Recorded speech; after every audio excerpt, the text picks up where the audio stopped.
তো আমরা আওয়ামী লীগ নেতাকর্মীরা তারা যদি গর্ত থেকে বের হয় তা আমরা তাদেরকে আপ্যায়নের জন্যই অধীর আগ্রহ অপেক্ষা করতেছি।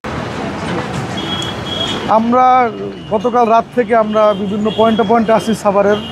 তো আমরা আওয়ামী লীগ নেতাকর্মীরা তারা যদি গর্ত থেকে বের হয় রাস্তায় তা আমরা তাদেরকে আপ্যায়নের জন্যই তাদেরকে খুঁজতেছি। আমরা সকাল থেকে রাত থেকে অধীর আগ্রহ অপেক্ষা করতেছি, কিন্তু আমরা এখন পর্যন্ত কাউকে তেমন পাচ্ছি না।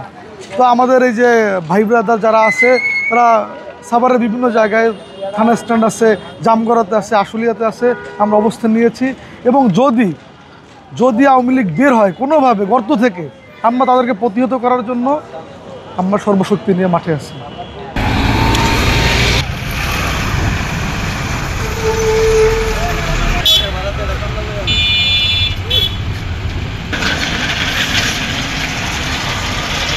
গাড়ি 18 টাকা দিই, ভাড়ায় বিকলে সুদে